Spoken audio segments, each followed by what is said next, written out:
Defiance rising. Commander Maya Rice stood at the observation deck of the ESS Prometheus, her eyes fixed on the blue marble of Earth growing smaller in the viewport. 20 years of research, innovation, and secrecy had culminated in this moment. The ship hummed with power beneath her feet, not the conventional thrust of fusion engines, but something entirely new, something the galactic hegemony had never anticipated humans could develop. "Status report," she said calmly, though her heart pounded against her ribcage. Lieutenant Wei accessed his neural interface, holographic data streaming through his fingertips. "All systems nominal, Commander. Gravitational matrix stable at 98%. Quantum resonance chambers charging. We'll reach Jupiter's orbit in 30 minutes. Maya nodded, allowing herself a small smile. The Prometheus wasn't the warship its name implied. At least not in the conventional sense. When the galactic hegemony had discovered Earth 50 years ago, they deemed humanity technologically immature and imposed severe restrictions. Humans could trade and travel within their solar system, but were forbidden from developing interstellar technology. The treaty specifically prohibited weapons of mass destruction and faster-than-light travel. But the treaty had never mentioned gravity manipulation. "Commander," Lieutenant Wei's voice interrupted her thoughts. "The Hegemony Embassy shuttle is requesting final approach clearance." Maya straightened her uniform jacket. "Granted, and notify Dr. Chen to join us in the reception bay." The ESS Prometheus was officially classified as a stellar research vessel. The hegemony observers coming aboard believed they were here to witness and approve a new scientific exploration ship, nothing that could possibly threaten the established galactic order. They couldn't be more wrong. The reception bay doors hissed open, revealing Ambassador Zyrex of the hegemony. The tall, avian alien's iridescent feathers rippled with subtle hues of blue and violet, a sign of curiosity mixed with apprehension. Behind him, 4 security officers stood at rigid attention, their exoskeletons gleaming under the ship's lighting. "Ambassador," Maya bowed slightly, the exact degree of deference required by protocol, not an inch more. "Welcome aboard the ESS Prometheus." Commander Reyes, Zyrex's translator module, converted his melodic trills into clipped English. "The Hegemony Council is intrigued by your invitation, though I must remind you that any technology exceeding Tier 3 classification will result in immediate sanctions against Earth. Of course, Ambassador, we're well aware of the development treaty's parameters." Maya gestured towards the corridor. "If you'll follow me, Dr. Chen is eager to explain our research." They walked through gleaming corridors, past busy crew members who tried not to stare at the alien delegation. Most humans had never seen a member of the ruling hegemony species in person. Dr. Sophia Chen waited in the main laboratory, a circular room dominated by a large holographic projection of their solar system. At 68 years old, she had spent half her life on this project, working in secret facilities beneath the lunar surface. "Distinguished Ambassador," Dr. Chen's voice was warm but firm. "Thank you for joining us on this historic day." Zyrex's head tilted, an expression Maya had learned indicated skepticism. "Historic. The hegemony processes hundreds of new vessel certifications daily. This is merely bureaucratic procedure." Dr. Chen smiled. "Perhaps on most days. But today you'll witness something that will change the galaxy's understanding of stellar physics." She activated the laboratory's main display, showing a complex diagram of nested fields intertwining around a central core. "What you're looking at is a gravitational manipulation matrix. It allows us to create controlled distortions in space-time." One of Zyrex's security officers stepped forward, scanning the display with an implanted ocular device. "This technology exceeds Tier 3 parameters," he announced. "It approaches Tier 2 gravitational engineering, which is permitted for scientific research," Maya countered. "Section 47 of the Development Treaty allows for experimental physics when conducted under hegemony supervision, which is why you're here, Ambassador." Zyrex's feathers flattened slightly. "Proceed with your explanation, but be aware that I can revoke authorization at any point." Dr. Chen nodded and continued. "Conventional thinking treats gravity as a force to be overcome. We've approached it differently, as a tool to be harnessed." The holographic display shifted to show the ship they stood in, with concentric rings expanding outward from its central core. The Prometheus doesn't just resist gravity, it projects it, shapes it, and channels it. We can create gravitational corridors, wells, and even lenses. "To what purpose?" Xerxes demanded. Maya exchanged a glance with Dr. Chen. This was the moment of truth. "Ambassador, we'd like to demonstrate rather than explain. With your permission, we'll proceed to our test location." After a moment's hesitation, Xerxes nodded. "Very well." Back on the bridge, Maya took her command chair as the Prometheus accelerated past Mars. Jupiter's massive form grew in the view screen. "Set course for the designated coordinates," she ordered. "Target: Ganymede's Shadow." Ganymede's Shadow was the project's code name for a dense field of asteroids trapped in Jupiter's gravitational field. Asteroids rich in rare elements and isotopes. Mining these resources had been deemed too dangerous and inefficient by conventional methods. As they approached, Lieutenant Wei announced, "Gravitational matrix at full power. Fields aligned and ready."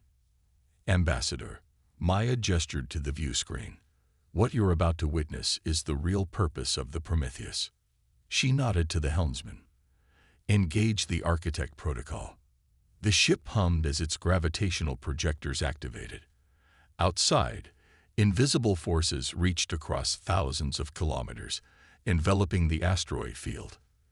The massive rocks began to move, not randomly, but in coordinated patterns, gathering into a central collection point. "Impossible," one of Xerxes' officers whispered as the display showed dense matter being compressed and transformed. "Not impossible," Dr. Chen corrected. "Just previously undiscovered physics." The compressed asteroids began to glow as tremendous pressure triggered fusion reactions. What had been inert rock was becoming a miniature star, but controlled, contained within the Prometheus's gravitational web. "You're creating a star." Xerxes' translator couldn't fully convey his astonishment. Maya shook her head. "Not exactly. We're creating a controlled fusion process to extract elements that would otherwise be inaccessible. Watch." On the screen, the glowing mass pulsed rhythmically as specific elements were extracted through gravitational sorting. Where there had been chaos, now there was order. Valuable metals arranging themselves into neat, harvestable formations.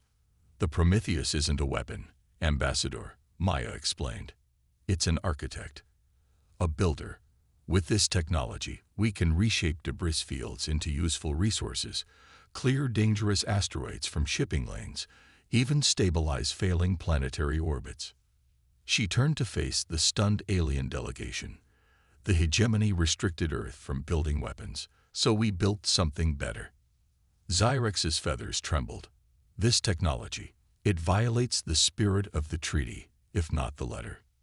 "Does it?" Maya challenged. "The treaty prevents us from developing weapons of mass destruction. This is a tool of mass creation." Dr. Chen stepped forward. "Ambassador, for 50 years, humanity has been treated as children, denied access to technologies that could solve our resource problems and advance our civilization. Rather than building warships, we channel our innovation into this. Isn't that precisely what the hegemony claims to value? Peaceful development." The ship shuddered slightly as the gravitational fields adjusted, extracting another layer of refined materials from the transformed asteroid cluster. "The treaty will need to be renegotiated," Xerxes finally said, his voice subdued. "Yes," Maya agreed, "as equals this time." Lieutenant Wei's voice cut through the tension. "Commander, we're detecting multiple hegemony vessels entering the system. They're moving at maximum speed toward our position." Maya wasn't surprised. The energy signature of their demonstration would have been impossible to miss. "It seems your colleagues are eager to join the discussion, Ambassador," she said calmly. "Shall we prepare additional accommodations?" Xyrex's feathers rippled with complex emotions no translator could capture. You knew this would force a confrontation. We knew it would force a conversation, Maya corrected. Humanity has lived under the hegemony's shadow for too long. Today, we step into the light, not as conquerors, but as innovators. She gestured to the display showing the approaching hegemony ships. Your vessels carry impressive weaponry, Ambassador. They could destroy the Prometheus easily. Then why proceed with this demonstration? Xyrex demanded. Maya smiled. Because the technology isn't just on this ship. The plans and prototypes exist in facilities throughout our solar system. You can destroy us, but the knowledge remains. And more importantly, she pointed to the transformed asteroid field, now glowing with organized, harnessed energy. Because the galaxy needs this technology far more than it needs another fleet of warships. The bridge fell silent as Xyrex considered her words, watching the dance of matter and energy controlled by human ingenuity. Outside, the first of the hegemony vessels entered visual range, their sleek forms ominous against the backdrop of Jupiter. Open a channel to the approaching vessels, Xyrex finally said. I will. Explain what I've witnessed here, and recommend immediate council deliberation. As communications were established, Maya turned back to the viewport, watching humanity's achievement unfold. The Prometheus wasn't just reshaping asteroids, it was reshaping humanity's place among the stars. The defiance had begun, not with guns or bombs, but with the power to build rather than destroy. Cosmic Revolution. 3 months after the Jupiter demonstration, Maya found herself in unfamiliar territory, the gleaming central spire of the hegemony embassy in Geneva. Around her, representatives from 17 alien species argued in a cacophony of translated voices. At the center of the circular chamber, a holographic display showed the Prometheus harvesting a comet in the Kuiper Belt, transforming ice and dust into organized, useful matter. This technology cannot be allowed to proliferate unregulated. The Varsidian delegate's tentacles whipped through the air in agitation. It undermines the established order of technological development. The established order that conveniently keeps newer civilizations dependent on the founding five. Maya countered, referring to the original species that had formed the hegemony. Humanity didn't violate the development treaty. We innovated within its constraints. Ambassador Xyrex, now serving as mediator between Earth and the Hegemony Council, raised his wing for silence. The Council has reviewed the technical specifications provided by Earth's representatives. While concerning, the technology does not qualify as a weapon under treaty classification. Maya tried to keep her expression neutral, though victory sang through her veins. The past 3 months had been a political maze. Threats of sanctions, attempts at technological espionage, and even military posturing from some of the more aggressive hegemony species. But Earth had one undeniable advantage. The technology worked, and the resource-hungry galaxy needed it. We propose a compromise, Xyrex continued. Earth will be granted Tier 2 developmental status, with the stipulation that gravitational matrix technology be developed under joint oversight. Define joint oversight, Dr. Chen asked cautiously from her seat beside Maya. Cooperative research teams, shared patents, regulated deployment. Xyrex's feathers shifted to a businesslike gray. The hegemony will not seize your technology, but neither will Earth maintain exclusive control over something with such far-reaching implications. Before Maya could respond, an aide rushed into the chamber, interrupting the proceedings, a serious breach of diplomatic protocol. He whispered urgently to Xyrex, whose feathers immediately flattened in alarm. This session is temporarily adjourned, the ambassador announced. We have an emergency situation. What's happening? Maya demanded as the delegates erupted in confused chatter. Xyrex gestured for her to follow him into a private communication chamber adjacent to the main hall.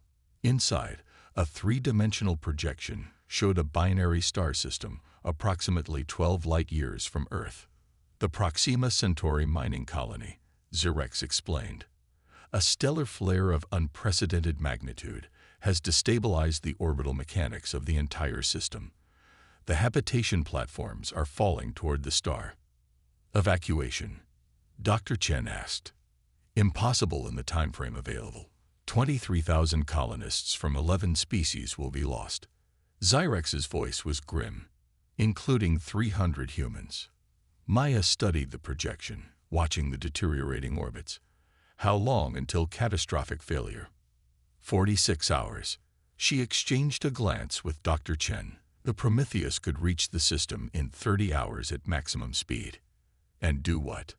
Xyrex challenged. Your ship is impressive, Commander, but it cannot move planets.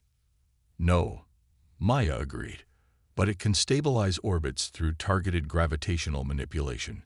We've run simulations for similar scenarios. Xyrex's feathers rippled with conflict.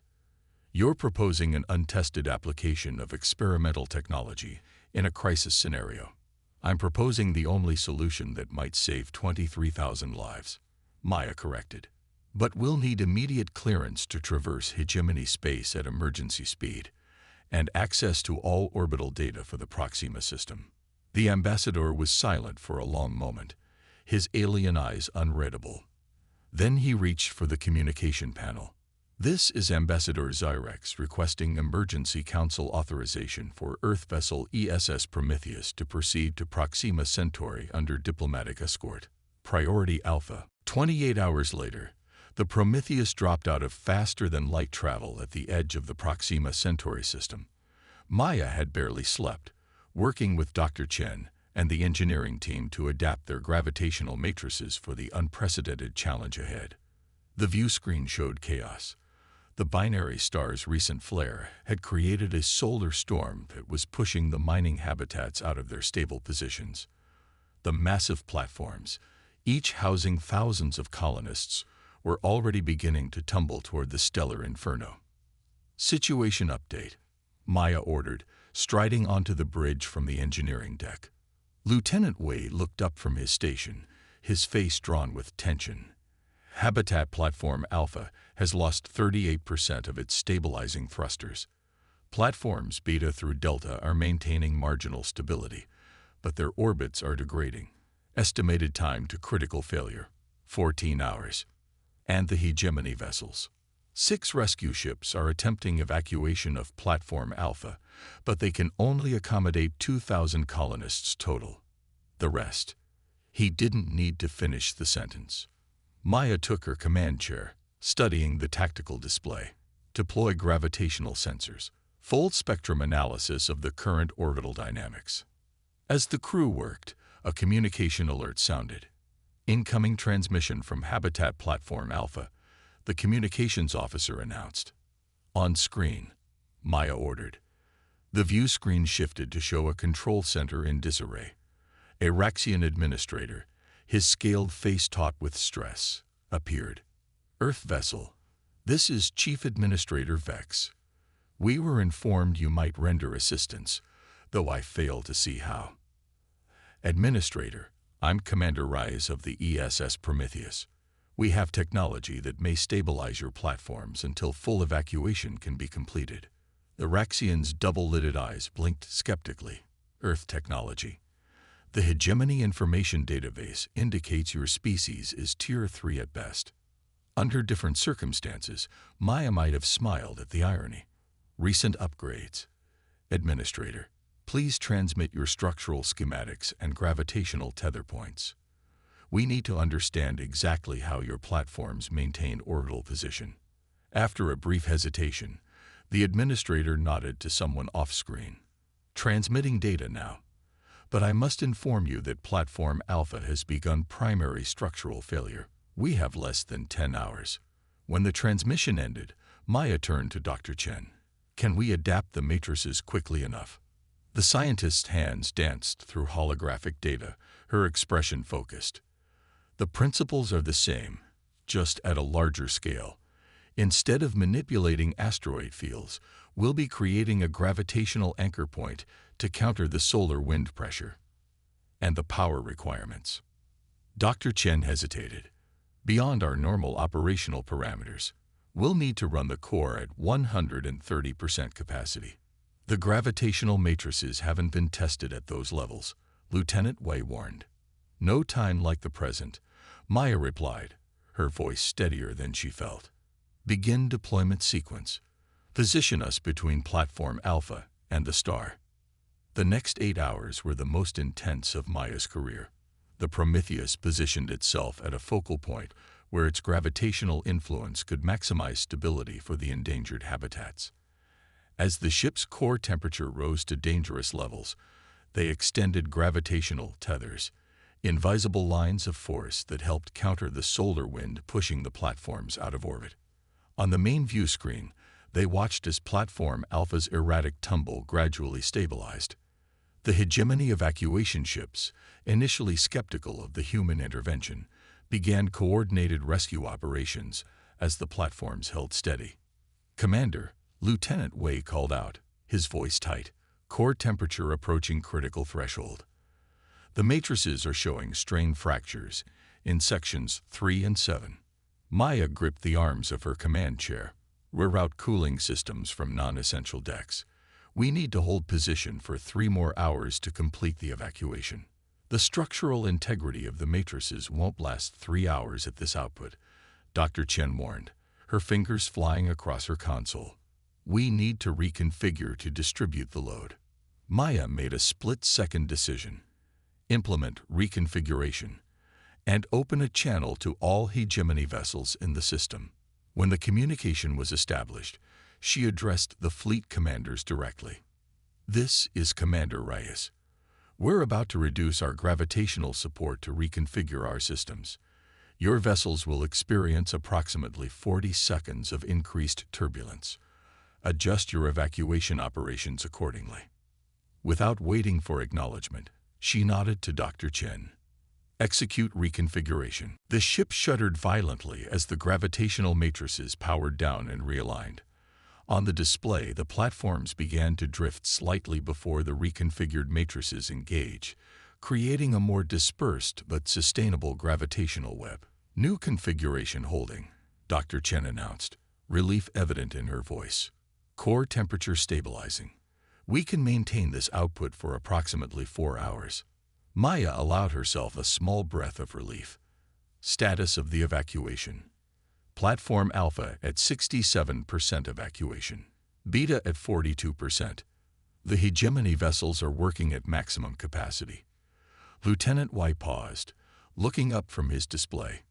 "Commander, we're receiving thank you messages from the evacuees. They're being broadcast on all frequencies." For the first time in the crisis, Maya felt a genuine smile touch her lips. "Tell them they can thank us by hurrying to the evacuation points." 3 hours and 22 minutes later, the final evacuation ship departed Platform Delta, carrying the last group of colonists to safety. The Prometheus's gravitational matrices had held, though engineering reported that 3 of the 12 primary projectors had suffered critical damage. As the rescue fleet assembled at a safe distance, the abandoned habitat platforms began their final plunge toward the star. Empty shells now, their purpose fulfilled. "Commander," the communications officer called, "we're receiving a transmission from the hegemony flagship." The view screen activated to show not just a ship commander, but a full council delegation, including Ambassador Zirex and representatives from species Maya had only seen in documentation. Their expressions ranged from shocked to begrudgingly impressed. "Commander Reyes," the Tholian High Counselor began, his crystalline form reflecting the light of his ship's bridge. "The Council has observed your intervention. 23,000 lives were saved through the application of technology we had underestimated." Maya stood before her command chair, shoulders straight despite her exhaustion. "The Prometheus was built to create, not destroy, Counselor. Today was simply a more urgent application of that principle." Indeed, the Counselor's crystalline structure shifted in what she recognized as a formal gesture of respect. "The Council has conducted an emergency session via quantum relay. We have revised our position on Earth's developmental status." Maya exchanged a surprised glance with Dr. Chen. Humanity is hereby granted Tier 1 developmental autonomy, with a seat on the Technology Oversight Committee. The counselor's tone suggested this was no small concession. Your species has demonstrated both the innovation and the moral framework necessary for advanced technological development. Ambassador Zirex stepped forward. The treaty we began negotiating at Geneva will be expanded. Earth will share its gravitational technology under favorable terms, and in exchange, the hegemony will open its databanks on interstellar physics and dimensional engineering. Maya felt a surge of pride that went beyond personal accomplishment.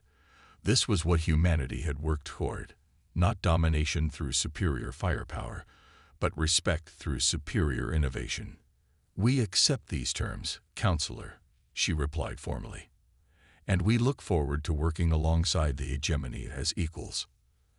As the transmission ended, the bridge crew of the Prometheus erupted in cheers, a rare breach of protocol that Maya allowed without comment.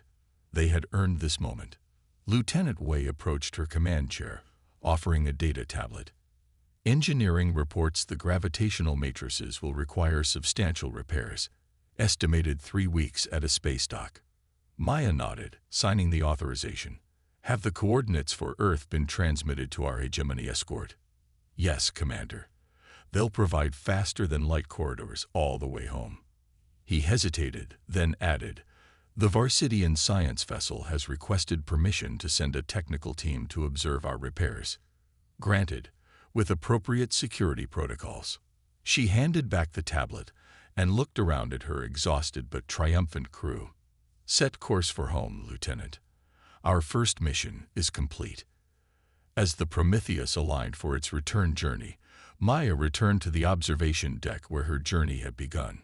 Earth wasn't visible from this distance, but she knew it was there, waiting for the ship that had changed humanity's future. The ESS Prometheus had been built in defiance of restrictions, launched in defiance of expectations, and had now saved lives in defiance of what many thought possible. It wasn't a warship, despite its formidable name and appearance. It was something far more powerful, proof that humanity's greatest strength wasn't its capacity for destruction, but its relentless drive to build, create, and protect. In the end, they hadn't needed a star destroyer. They had become star architects instead.